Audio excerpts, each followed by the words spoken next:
Hey guys, मैं हूं आपके साथ सचिन मेवाड़ और हम पढ़ने वाले हैं मेडिएवल हिस्ट्री यानी कि मध्यकालीन भारत का इतिहास। और मध्यकालीन भारत के इतिहास में जो हमारा टॉपिक चल रहा था वो चल रहा था मुगल वंश। और मुगल वंश में हमने कल का जो वीडियो था उसमें हमने बाबर के बारे में बातें की थी, बाबर के बारे में जाना था।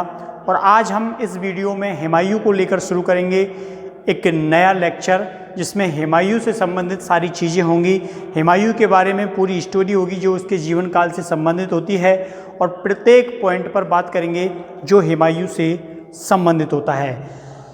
इसी वीडियो में आपको अकबर का भी जन्म देखने को मिलेगा, उसके अलावा अकबर के जो बचपन के क्रियाकलाप हैं उनके बारे में भी जानकारी मिलेगी। तो यहाँ पर आपको शेरशाह सूरी और हुमायूं का संघर्ष देखने को मिलेगा। हुमायूं किस प्रकार भारत से विदेश चला जाता है 15 वर्षों के लिए, वह भी देखने को मिलेगा। तो बहुत कुछ जानने को मिलेगा। तो चलिए करते हैं ये वीडियो स्टार्ट और पढ़ते हैं हुमायूं को। देखिए, हुमायूं इसको बोलते हैं हुमायूं, ठीक है, हुमायूं। अब हुमायूं का पूरा नाम क्या था, हुमायूं का जन्म कब हुआ, हुमायूं के गुरु का नाम क्या था, हुमायूं के नाम का अर्थ क्या था, ये देखिए। तो हुमायूं का जो जन्म है, ठीक है, हुमायूं का जो जन्म है वो कब होता है, 6 मार्च 1508 को हुमायूं का जन्म होता है। ठीक है, कब जन्म हुआ, 6 मार्च 1508 को हुमायूं का जन्म होता है। ठीक है, इसका हुमायूं का अर्थ क्या होता है, हुमायूं का अर्थ क्या होता है, तो हुमायूं का अर्थ होता है भाग्यवान। क्या होता है, भाग्यवान अर्थ होता है। ठीक है, भाग्यवान, इसका अर्थ भाग्यवान हो गया। तो हुमायूं का मूल नाम क्या था, क्या था हुमायूं का मूल नाम, तो हुमायूं का जो मूल नाम था मूल नाम क्या था, इसका मूल नाम, तो मूल नाम था नसीरुद्दीन मोहम्मद। ठीक है, क्या नाम होता है इसका मूल नाम, मूल नाम होता है नसीरुद्दीन मोहम्मद। और इसके गुरुजी का नाम क्या था, तो इसके गुरुजी का नाम होता है मोहम्मद गौस। क्या नाम होता है,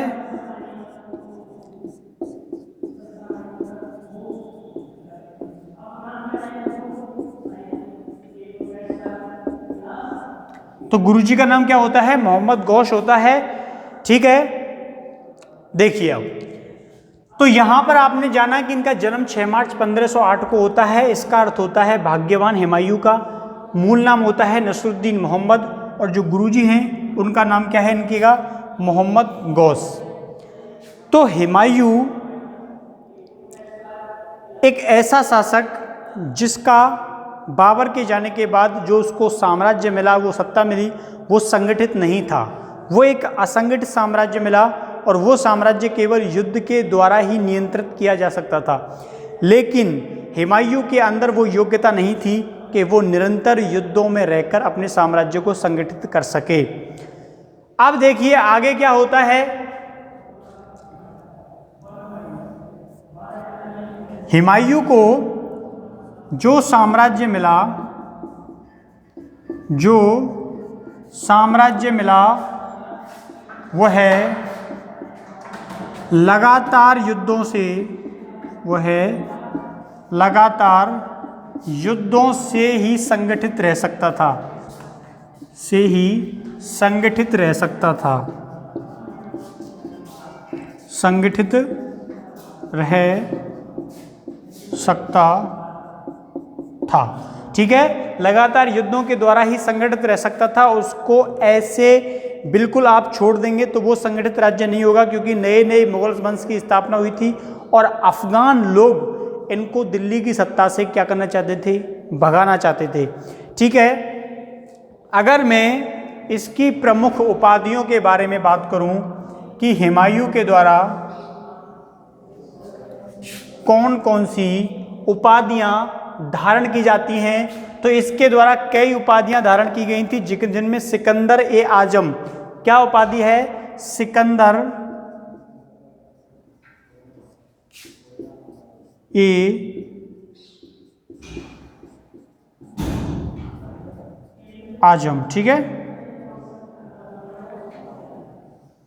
तो कौन सी उपाधि धारण की जाती है इसके द्वारा, सिकंदर ए आजम की जो उपाधि है वो धारण की जाती है किसके द्वारा, हुमायूं के द्वारा।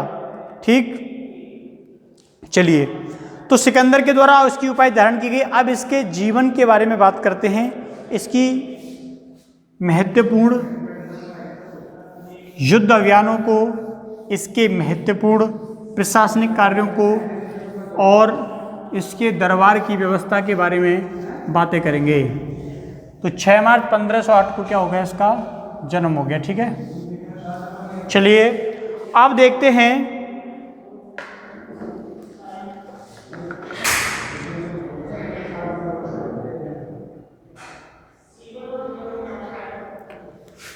इसके बारे में एक परिभाषा है, इसके बारे में एक परिभाषा दी है इतिहासकार लेनपूल ने।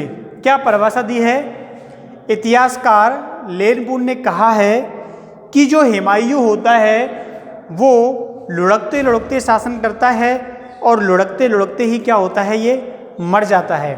ठीक है, तो लेनपूल के द्वारा ये परिभाषा इसके लिए दी गई थी कि ये अपने शासन का प्रारंभ जो है वो लुढ़कते पुढ़कते करता है और लुढ़कते पुढ़कते ही इसके शासन का क्या हो जाता है, इसका जीवन का क्या हो जाता है, अंत हो जाता है। ठीक है, तो ये परिभाषा तुमको नोट डाउन कर लेनी है। अब आगे देखिए, सबसे पहले हुमायूं जो होता है उसको 12 वर्ष की उम्र में, कितने वर्ष की उम्र में, 12 वर्ष की उम्र में बख्श खां का क्या सूबेदार नियुक्त किया गया था। कहाँ का सूबेदार, बख्श खां का सूबेदार किया जाता है। लेकिन ये अपना पहला जो युद्ध अभियान होता है वो कितने वर्ष की उम्र में करता है, तो 18 वर्ष की उम्र में करता है। किसके विरुद्ध करता है, हामिद के विरुद्ध। ठीक है, हुमायूं अपना पहला विजय अभियान, पहला विजय अभियान 18 वर्ष की 18 वर्ष की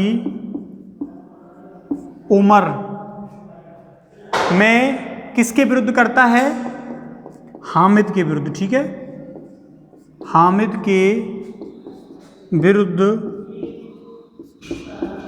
जीत दर्ज करता है।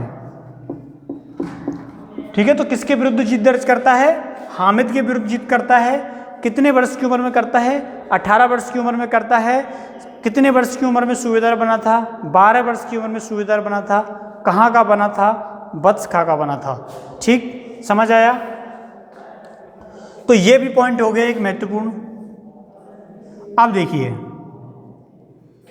मैं यहां आपको एक षड्यंत्र के बारे में बात बताऊंगा कि एक षड्यंत्र रचा जाता है इसके विरुद्ध जब बाबर की क्या हो जाती है, मृत्यु हो जाती है। कब हो जाती है, 26 दिसंबर को हो जाती है। किस साल हो जाती है, 1530 में हो जाती है। ठीक है, तो मैं तुमको बता रहा हूं किसके बारे में, खलीफा षड्यंत्र के बारे में। ठीक है, किसके बारे में बता रहा हूं, खलीफा षड्यंत्र के बारे में बता रहा हूं। खलीफा षड्यंत्र क्या है, तो देखो क्या है। खलीफा षड्यंत्र का सीधा सा मतलब है कि जब बाबर की मृत्यु 26 दिसंबर 1530 को हो जाती है तो निजामुद्दीन खलीफा, कौन था निजामुद्दीन खलीफा, वजीर था, किसका था, बाबर का था। तो देखिए,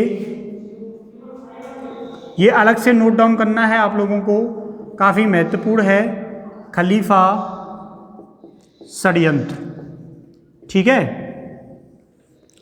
खलीफा षड्यंत्र में क्या होता है, बाबर का वजीर होता है। बाबर के वजीर का नाम क्या बताया मैंने अभी, नसरुद्दीन खलीफा। ये क्या करता है, ये इसका जो बहनोई होता है, बहनोई का मतलब जानते हो क्या होता है, बहनोई का अर्थ आप लोगों को पता है क्या होता है। याद रखना कि जो आपकी बड़ी बहन है उसकी जो शादी होगी उसका जो पति होगा वो कहलाएगा जीजा, और जो छोटी बहन होगी उसका जो पति होगा वो कहलाएगा बहनोई। ठीक, चलिए, हिंदी के शब्द हैं, याद रखा करो। तो खलीफा का षड्यंत्र, इसमें आप लोगों को लिखना है, मैं बोल दूं, आप लोगों को लिखना है कि वजीर नसरुद्दीन खलीफा के द्वारा बाबर की मृत्यु के बाद हुमायूं को पद से हटाने के लिए, किसको, ये याद रखना है, हुमायूं को पद से हटाने के लिए षड्यंत्र रचा जाता है। और इस षड्यंत्र के द्वारा मेहंदी ख्वाजा, क्या नाम था, मेहंदी ख्वाजा, ठीक है, ये इसका बहनोई था, मेहंदी ख्वाजा को दिल्ली का बादशाह घोषित कर दिया जाता है, ठीक है। और ये षड्यंत्र खलीफा षड्यंत्र के नाम से इतिहास में जाना जाता है। तो आप लोगों को पता चल गया कि खलीफा षड्यंत्र क्या था। मैंने अभी बताया, हुमायूं को शासक बनाने के उद्देश्य से एक षड्यंत्र रचा जाता है खलीफा के द्वारा। उस षड्यंत्र के द्वारा इसका ये बहनोई होता है, इसको दिल्ली की गद्दी पर बैठाने के लिए षड्यंत्र रचा गया था। और ये षड्यंत्र क्या रहता है, असफल रहता है। और इस षड्यंत्र को खलीफा का षड्यंत्र नाम से इतिहास में जाना जाता है। इसलिए नोट डाउन कर लेना हाईलाइट करके, ठीक है। तो बिठाते हैं हम खलीफा के षड्यंत्र को। अब जब खलीफा का षड्यंत्र असफल हो जाता है तो फिर स्वाभाविक था कि जो शासक बनने की जो जिम्मेदारी है वो कौन लेगा, हुमायूं लेगा। लेकिन हुमायूं जब तक जिम्मेदारी लेता तो इसका जो बाप था, कौन था, बाबर था, उसने मरते समय एक बात बोली थी इसको, क्या बोली थी, कि मेरी मृत्यु के बाद जो साम्राज्य है वो अपने भाइयों में बांट देना, ठीक है। इसके अलावा एक बात और बोली थी कि अगर तुम्हारे छोटे भाई कोई गलती करें तो उन्हें क्या कर देना, माफ़ कर देना, ठीक है। इसी के कारण हुमायूं को ये लोग बहुत ज़्यादा परेशान करेंगे और लास्ट में बेबस होकर अपने भाइयों की आंखें निकलवा के उनको कहाँ भेज देगा, मक्का भेज देगा, ठीक है। देखिए, तो हुमायूं, ये आपको दोनों चीज़ लिखनी है। हुमायूं को बाबर ने बोला, क्या बोला, अपने साम्राज्य को अपने भाइयों में बांट देना, ठीक है, अपने भाइयों में बांट देना। एक बात ये बोली थी। दूसरी बात ये बोली थी, अगर तुम्हारे भाई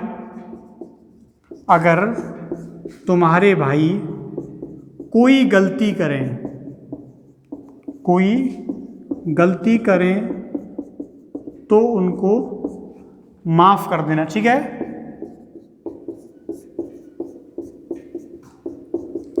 अब आगे जाके ये, उसके बाप ने तो कहा था गलती करें तो माफ कर देना, लेकिन ये लोग इतनी गलती करते हैं, कितनी गलती करते हैं कि पूछो मत, इसको परेशान कर देते हैं और इसका जो शासन व्यवस्था है वही चला जाता है पूरा। तो अगर तुम्हारे भाई कोई गलती करें तो उनको क्या कर देना, माफ़ कर देना। एक बात ये बोली थी। और एक बात ये बोली थी कि अपने साम्राज्य का अपने भाइयों में क्या कर देना, विभाजन कर देना, ठीक है। तो चलो हम साम्राज्य का विभाजन करते हैं। भारत को, जो बाबर का जो साम्राज्य होता है उसको उसके भाइयों में बांट देते हैं, ठीक है। चलिए, तो देखिए यहां पर देखो, अस्करी, क्या नाम होता है इसका, अस्करी। नंबर 2 पर लिखते हैं हिंदाल। कौन, हिंदाल। तीसरे भाई का नाम था कामरान, ठीक है। ये 4 भाई थे। तो अकबर का तो मुझे लिखाने की जरूरत नहीं है क्योंकि अकबर तो खुद राजा बन गया। इस सहित 4 थे, ठीक है, हुमायूं, अस्करी, हिंदाल, कामरान। चारों भाइयों के नाम तुमको याद होने चाहिए, भले ही अपने भाई का नाम याद नहीं हो, इनके नाम जरूर है, याद रखना। तो देखिए 4 भाई थे, 4 भाइयों में हुमायूं सबसे श्रेष्ठ बड़ा होता है, जो कि क्या बन जाता है, दिल्ली का शासक बन जाता है। इसके अलावा इसके 3 भाई और थे, उनके एक का नाम था अस्करी, एक का नाम था हिंदाल और एक का नाम क्या होता है, कामरान होता है। ठीक है, अब देखिए जो कामरान होता है इसको कौन कौन से क्षेत्र दिए जाते हैं, काबुल, सिंध, पंजाब। ठीक है, ये वाला जो क्षेत्र होता है, यानी कि जो उत्तरी पूर्वी वाला क्षेत्र होता है, वो किसको सौंप दिया जाता है, कामरान को सौंप दिया जाता है। तो ये क्षेत्र कामरान को दे दिए जाते हैं कि तुम इन क्षेत्रों पर क्या करो, शासन करो। ठीक है, कामरान फिर भी संतुष्ट नहीं होता है, ये सोच रहा था कि मुझे कुछ और मिल जाए। ठीक है, यानी कि बैठे बिठाए इनको इतना कुछ दे दिया हुमायूं ने, लेकिन फिर भी ये लोग सोच रहे थे कुछ और मिल जाए, अगर इनकी जगह सम्राट अशोक होता तो इनको ठिकाने लगा देता। ठीक है, अब देखिए बात करते हैं हिंदाल की। हिंदाल एक संतोषी आदमी था। ठीक है, इसकी उस समय एक खास इच्छा खुद की नहीं थी, लेकिन इसके जो दरबार में लोग होते हैं, सब जगह होते हैं, अब भी होते थे, पहले भी होते हैं, तो ये इसको उकसाने लगते हैं कि तू भी अपने राज्य की मांग कर। तो इसने उनको बोला था कि मुझे क्या ज़रूरत है, मैं जब खुद बादशाह के दरबार में रह रहा हूँ, पूरा भारत मेरा है, मैं क्या करूँगा, मुझे अच्छा खाना मिल रहा है, पीना मिल रहा है, ऐस अय्यास के लिए ज़िंदगी मिल रही है, दारू मिल रही है, शराब मिल रही है, मैं क्या करूँगा साम्राज्य का। लेकिन इसे बोलते हैं पागल, आगे जाके कहीं युद्ध हुआ तो क्या पता तू स्वयं बादशाह बन जाए। तो इसने कहा मैं बादशाह बन के क्या करूँगा बताओ, मैं ऐसा क्या नहीं कर सकता जो बादशाह कर सकता है। तो इसने अपने मंत्र जो भी होते हैं राज दरबार में, देखो जितने भी बड़े बड़े शासक हुए हैं, हर किसी के राज दरबार में चुगलखोर ऐसे लोग बैठे रहते थे जिनका दिमाग इधर उधर चलता रहता था। तो उनके द्वारा इनके भाइयों के बीच में क्या है, ऐसी बातें बोली जाती हैं जिससे क्या हो, इनमें संघर्ष हो। तो ये कहता है मुझे कुछ नहीं चाहिए, तो फिर भी हुमायूं इसको एक छोटी सी जगह दे देता है, अलवर। अलवर का जो क्षेत्र है वो किसको सौंप देता है, हिंदाल को सौंप देता है। वास्तव में ये कभी शासन करने जाता नहीं, तो अलवर दे दिया जाता है हिंदाल को, जो कि सबसे ज़्यादा संतोषी व्यक्ति उस समय था। लेकिन बाद में जाके इसकी इच्छाएं जागृत कर दी जाती हैं। ठीक है, क्योंकि सत्ता का नशा एक ऐसा नशा होता है जो कि असंतोष को बढ़ावा देता है। अब जो सबसे मेन इंसान बचता है वो बचता है अस्करी, और अस्करी को जागीर दी जाती है, कहाँ की जागीर दी जाती है, संभल। संभल की जागीर दी जाती है, और संभल की जागीर कहाँ पड़ती है, उत्तर प्रदेश में पड़ती है। उत्तर प्रदेश में कहाँ पड़ती है, तो जब आप लोग दिल्ली से बरेली की जाओगे ऑन हाईवे, तब रास्ते में पड़ेगा संभल। ठीक है, यहाँ पर एक मस्जिद और पड़ती है, बहुत फेमस मस्जिद है, उल हक के नाम से है, वो मस्जिद और पड़ती है संभल में। ठीक है, तो अस्कली को दे दिया गया संभल, हिंदाल को दे दिया गया अलवर, और कामरान को सबसे ज़्यादा क्षेत्र मिलता है। बताते हैं कि 5:6, यानी कि 6वां हिस्सा अगर हुमायूं के पास था तो 5वां हिस्सा जो था वो कामरान के पास था, लेकिन फिर भी ये संतुष्ट नहीं था। ठीक है, अब देखिए, अब इतिहासकार क्या कहते हैं इस बात को। इतिहासकार हुमायूं को मूर्ख बताते हैं कि एक शासक को अपने साम्राज्य का बंटवारा कभी नहीं करना चाहिए, क्योंकि जो शासक होते हैं वो तो अपने भाइयों को मार मूर के शासन व्यवस्था लेते हैं, लेकिन इसने अपने साम्राज्य का विभाजन अपने भाइयों में कर दिया, जो कि इसका क्या बनेगा, पतन का कारण बनेगा। तो देखिए कैसे इसके पतन का कारण बनता है। तो आपको समझ में आ गया ये क्षेत्र। ठीक है, भाइयों के नाम याद रखने हैं, याद हो गए होंगे, अस्करी, हिंदाल, कामरान। हुमायूं का नाम तो बचपन से याद होगा तुमको। चलिए आगे बढ़ते हैं और देखते हैं। अब इन क्षेत्रों में विभाजन कर देने के पश्चात होता क्या है, बताते हैं कि इसको जो साम्राज्य मिला था वो कैसा था, फैला हुआ साम्राज्य था। तो हुमायूं को कांटों का मुकुट मिला था। कैसे मिला था, क्योंकि इसके पास जो सेना थी वो अंतर्राष्ट्रीय सेना थी बाबर के पास, क्योंकि उसमें बहुत सारे लोग, काबुल, कंधार, सिंध, इधर भारत के लोग भी थे, और गजनी, तुर्क, अफगान, इतने सारे जनसमूह से मिलकर बाबर की सेना थी। अब बाबर के अंदर जो चीज़ होती है वो हुमायूं के अंदर थोड़ी थी, तो खुद नशेड़ी था, पूरे दिन नशा करके पड़ा रहता था महिलाओं के साथ में, तो ये इसकी शारीरिक कमजोरी थी, चारित्रिक कमजोरी थी, और एक चरित्रहीन व्यक्ति इतनी बड़ी सेना को नहीं संभाल सकता था। तो वो लोग क्या करने लगे, वो लोग निकलने लगे सेना से, वो अपने अपने क्षेत्रों में वापस जाने लगे, क्योंकि बाबर तो उनको जिहाद के नाम पर रोक देता था। ठीक है, बाबर ने उनको एक एक सोने के चांदी के सिक्के वितरण किए थे, लेकिन वो टैलेंट जो था हुमायूं के अंदर नहीं था। ठीक है, तो सेना को चलाने के लिए कुछ ना कुछ काबिलियत होती है, तभी इतनी बड़ी सेना किसी शासक के पीछे रहती है, तो वो हुमायूं के अंदर नहीं थी, और जब नहीं थी तो उसका फायदा और लोगों ने उठाया। इसके अलावा हुमायूं शेरशाह सूरी को नहीं पहचान पाया, शेरशाह सूरी को नहीं पहचान पाया। ठीक है, क्यों नहीं पहचान पाया? बाबर की जब मृत्यु हुई थी तो उसने कहा था तू शेरशाह सूरी पर ध्यान रखना, ये चालाक लोमड़ी है, दिमाग वाला व्यक्ति है, इसके मस्तिष्क पर ही राज सिंहासन के चिन्ह हैं, इसलिए तू सबसे ज़्यादा सतर्क किससे रहना, शेरशाह सूरी से रहना। लेकिन जैसे ही बाबर की मृत्यु होती है, शेरशाह सूरी इसके पास आ जाता है दुख दर्द व्यतीत करने, बोलता है बाबर का मैं सेनापति था, ये था वो था, और हुमायूं को अपने बातों के जाल में फंसा लेता है। एक तरफ इसकी अधीनता स्वीकार कर लेता है और दूसरी ओर अपनी तलवार को चमका रहा था।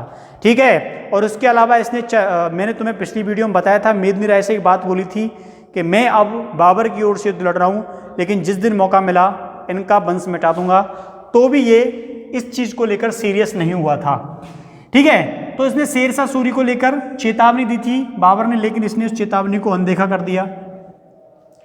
अब देखिए ये बात होती है वो ठीक है, अब हम इसकी प्रशासनिक व्यवस्था के बारे में बातें करते हैं थोड़ी, कि प्रशासनिक व्यवस्था इसकी कैसी होती है।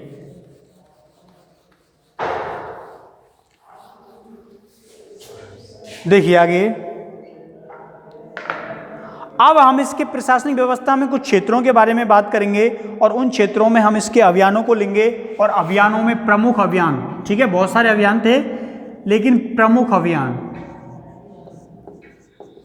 आप लोग डाल लेना प्रमुख अभियान, या कुछ लोग डाल लेना विजय अभियान। ठीक है, तो प्रमुख अभियानों की अगर हम बात करें तो इसके द्वारा जो पहला अभियान है वो किसके विरुद्ध किया जाता है, कालिंजर के विरुद्ध किया जाता है। किसके विरुद्ध? कालिंजर के विरुद्ध। ठीक है, तो पहला अभियान किसके विरुद्ध किया गया?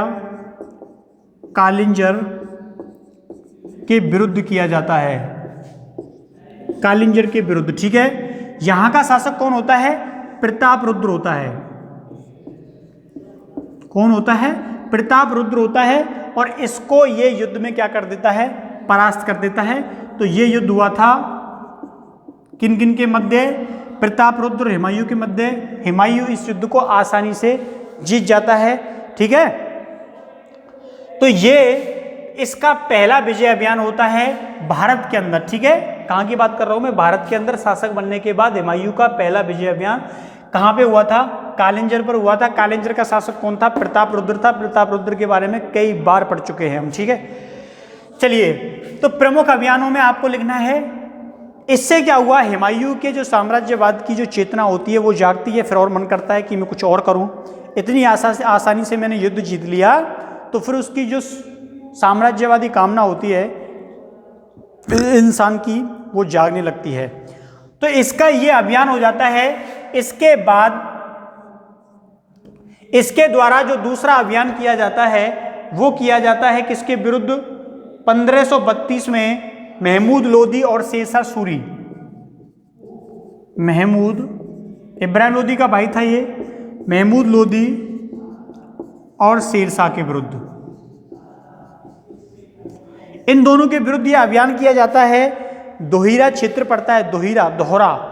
ठीक है, यमुना जो गंगा नदी है उसका जो पार का क्षेत्र है वो दोहिरा क्षेत्र के नाम से जाना जाता है। ये युद्ध एक नामात्र की मुठभेड़ होती है, क्योंकि ये लोग निकल रहे थे, इसको लग रहा था युद्ध का आक्रमण है, कुछ ऐसा खास था नहीं, एक मुठभेड़ होती है और उसमें शेरशाह सूरी और महमूद लोदी दोनों हार जाते हैं। फिर हुमायूं के खुशी के ठिकाने नहीं थे, उसने सोचा अब तो भारत में मेरे अलावा कोई है ही नहीं। ठीक है, तो दूसरा अभियान महमूद लोदी और शेरशाह के विरुद्ध होता है। इनको भी क्या करता है? ये परास्त कर देता है। जब इनको परास्त कर देता है, आप लोग सोचो आप क्रिकेट खेल रहे हो और आप लोगों के सामने कोई ऐसा बॉलर आ जाए, जैसे कि मान लीजिए बुमराह आ जाए, आपने 5-7 छक्के मार दिए, फिर तो आप रुकने वाले हो क्या? नहीं रुकने वाले, और आपको लगेगा अब तो मैं सबसे बड़ा खिलाड़ी हो गया।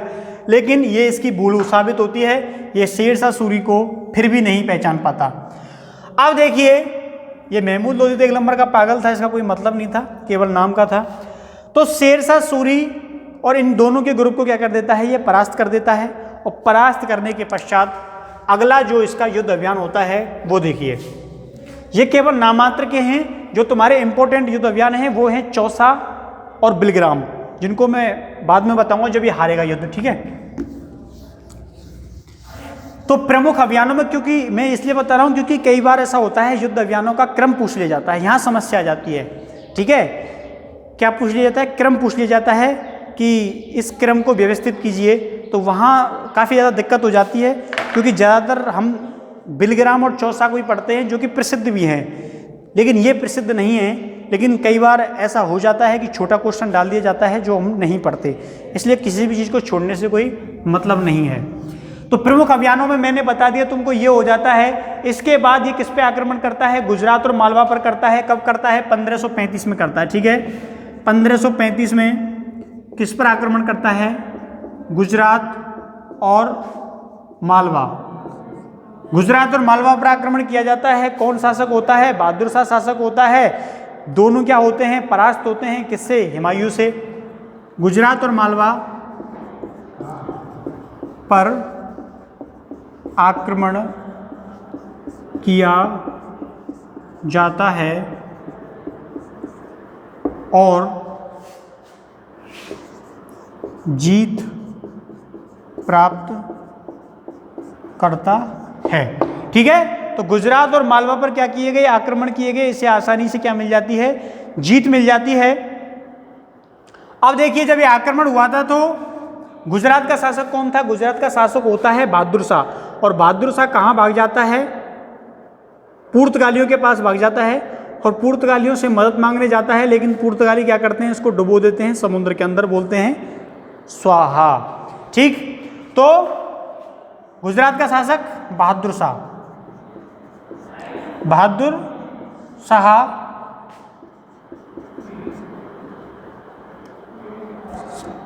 पुर्तगालियों, किनके पास? पुर्तगालियों के पास भाग जाता है। पुर्तगालियों के पास भाग जाता है, मदद के लिए जाता है। वो लोग बोलते हैं इसे ऐसा करो, हमें कुछ अपने राज्य का भाग दे देना, हम तुम्हारी मदद कर देंगे। ये मना करता है, मैं नहीं दूंगा, नहीं देगा तो जा समुद्र के अंदर। भाग जाता है जहां पुर्तगाली इसको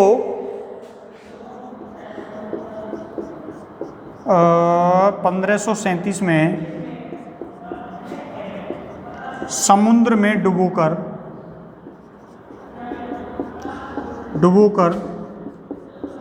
मार देते हैं, ठीक है। इसको समुद्र में डुबोकर मार देते हैं। इससे अच्छा क्या होता है? युद्ध लड़ता है हुमायूं से तो अच्छा होता, बेवजह मर गया। तो बहादुर शाह पुर्तगालियों के पास भाग जाता है, जहां क्या करते हैं? इसकी हत्या कर दी जाती है। किनके द्वारा? पुर्तगालियों के द्वारा। कैसे कर दी जाती है? समुद्र के अंदर डुबोकर, ठीक है। अब देखिए,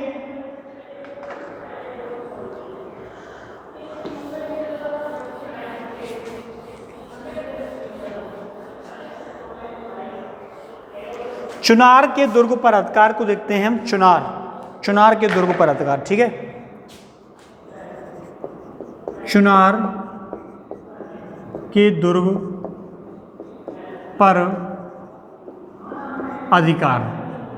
तो ये क्या करता है? चुनार के दुर्ग पर आक्रमण कर देता है। कब कर देता है? 1532 में कर देता है, ठीक है। कब कर देता है? 1532 में कर देता है। चुनार के दुर्ग को पूर्वी भारत का क्या बोलते हैं? प्रवेश द्वार बोला जाता है।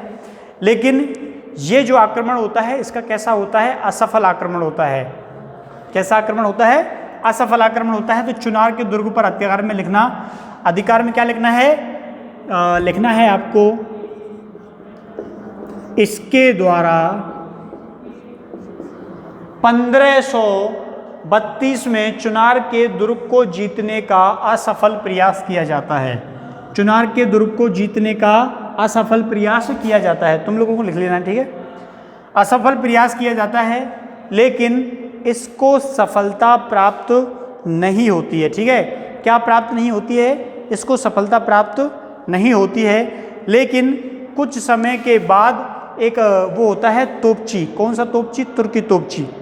तो लिखिए 1500 कब? 1538 में, 1538 में तोपची कौन?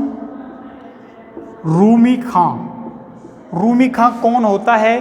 तो ये बहादुर शाह का तोपची था। बहादुर शाह का तोपची था, इसने हुमायूं की अधीनता स्वीकार कर ली थी और इसकी सेवा में आ गया था, ठीक है। तुर्क का था। तो तोपची रूमी खां के सहयोग से ये दुर्ग पर अधिकार कर लेता है, अधिकार कर लेता है, ठीक है। क्या कर लेता है? अधिकार कर लेता है। तो ये चीज़ आपको समझ आई। देखिए ना, कहाँ कोई बड़ा शासक वो काम नहीं करता जो एक छोटा आदमी कर लेता है। इसलिए हर आदमी क्या है? महत्वपूर्ण है, ठीक है। हर आदमी क्या है? महत्वपूर्ण है, इसलिए किसी को छोटा बड़ा नहीं समझना चाहिए। तो एक तोपची ने वो काम कर दिखाया जो स्वयं हुमायूं नहीं कर पाया था। तो हर चीज़ का महत्व होता है, इसलिए इम्पोर्टेंस सभी को दीजिए। जहाँ जिसकी ज़रूरत है वो वहीं काम आएगा। तो चुनार के दुर्ग पर क्या हो गया? अधिकार हो जाता है। आप देखिए, चुनार के दुर्ग पर इसका अधिकार हो गया। अब हम महत्वपूर्ण युद्धों के बारे में बात करते हैं। ये तो चलो थे जैसे थे। अब आते हैं तुम्हारे चौसा और बिलग्राम के युद्धों के बारे में। तो शेर शाह उधर अपने युद्ध की तैयारी करने में लगा हुआ था चुपचाप। उसने उधर बंगाल के क्षेत्रों पर कब्जा कर लिया था, ठीक है। और हुमायूं से ये बोल दिया था कि मैं तुम्हारा क्या हूँ? एक गुलाम हूँ, एक दास हूँ, ठीक है। तुम्हारी मैंने अधीनता स्वीकार कर रखी है और ये शासन जो है तुम्हारा है, मेरा कुछ नहीं है। लेकिन दूसरी ओर वो क्या कर रहा था? युद्ध की तैयारी करने में लगा हुआ था। उसको मालूम था कि एक ना एक दिन क्या होगा? युद्ध होगा। तो लिखो चौसा। क्या लिखो? चौसा या बक्सर। चौसा या बक्सर का युद्ध। चौसा या बक्सर का युद्ध, ठीक है। चौसा या बक्सर का युद्ध कब होता है? 1539 में होता है, ठीक है। चौसा और बक्सर का युद्ध कब होता है? तो ये युद्ध होता है 1539 में, ठीक है।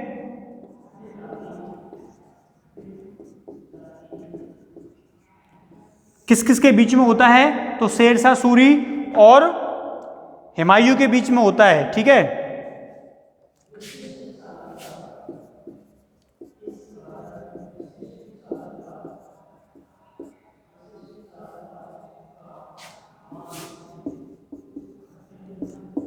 किसकी जीत होती है? तो यहां पर जीत होती है शेर शाह सूरी की, ठीक है। किसकी जीत होती है? शेर शाह सूरी की जीत होती है। और इस जीत के पश्चात ही किसकी उपाधि धारण करता है? ये शेर शाह सूरी की उपाधि धारण करता है। यहाँ पर आपको नोट डाउन कर लेना है कि इस जीत के बाद ही शेर खां, पहले क्या था? शेर खां था, और शेर खां से क्या बन जाता है? शेर शाह बन जाता है, ठीक है। तो कई बार पूछ लिया जाए छोटा क्वेश्चन बना के कि किस युद्ध के बाद शेर खां ने शेर शाह की उपाधि धारण की थी? तो चौसा या बक्सर के युद्ध के बाद इसने ये उपाधि धारण की थी। तो शेर शाह की उपाधि धारण करता है। समझ आया? किसकी उपाधि धारण करता है? शेर शाह की उपाधि धारण करता है। इसके बाद एक चीज आपको यह भी याद रखनी है कि इसी युद्ध के दौरान क्या होता है? हुमायूं भागने लगता है, और जब हुमायूं भागने लगता है तो ये अपना जो घोड़ा है वो कहाँ कूदा देता है? गंगा नदी में कूदा देता है। तो वहाँ इसको एक बिस्ती जानते हो आप लोग? बिस्ती क्या होता है? बिस्ती नाव चलाने वाला। कौन? नाव चलाने वाला।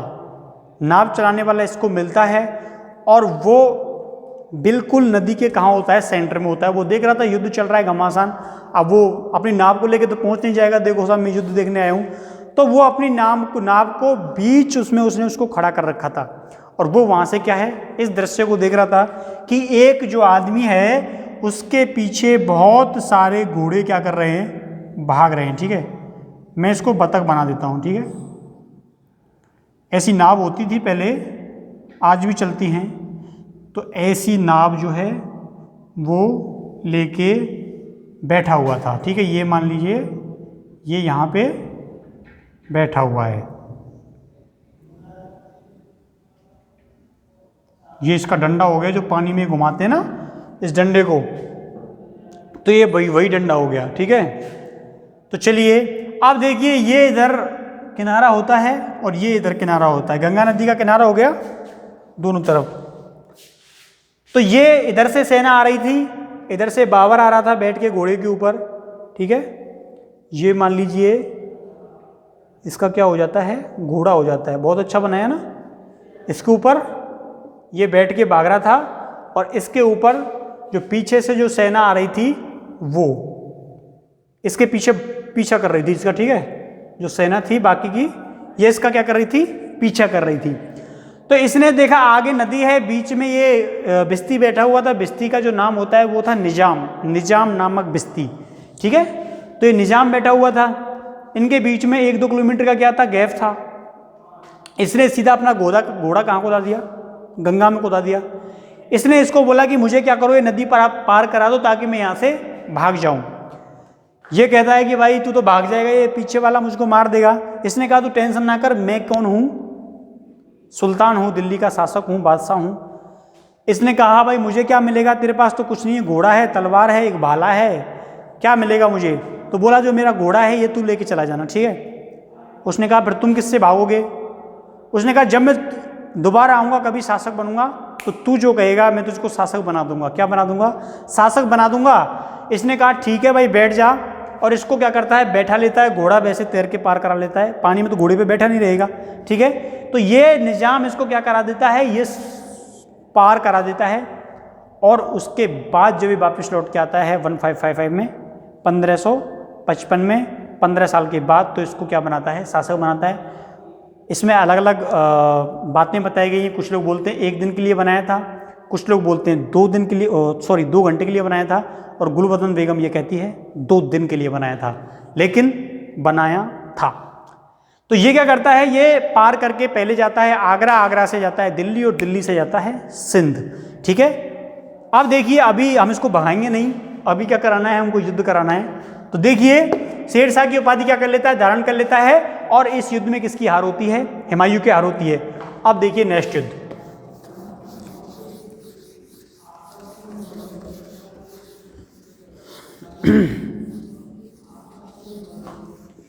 तो इस युद्ध के बाद हम बात करते हैं किस युद्ध की?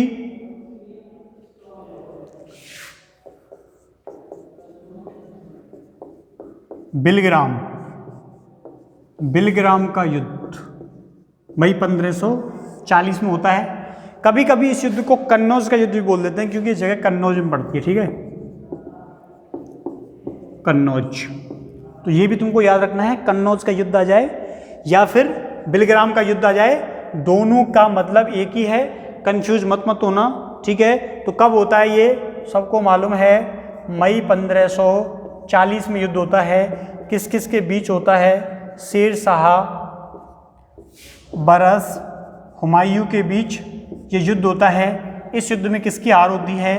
हुमायूं की हार होती है। शेरशाह इस युद्ध में जीत जाता है। इस युद्ध को क्या बोला जाता है? इस युद्ध को निर्णायक युद्ध बोला जाता है। ठीक है, क्या बोला जाता है इस युद्ध को? इस युद्ध को निर्णायक युद्ध बोला जाता है।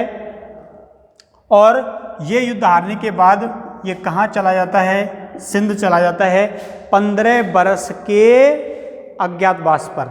ठीक है, ये मालदीव के यहाँ पर जा रहा था, पहले जो मारवाड़ है, मारवाड़ में मालदीव के पास जा रहा था। लेकिन शेरशाह ने कहा था ऐसा करो तुम इसे अपने पास बुलाओ, बुला के मुझे सौंप देना, मैं इसकी चटनी बना दूंगा।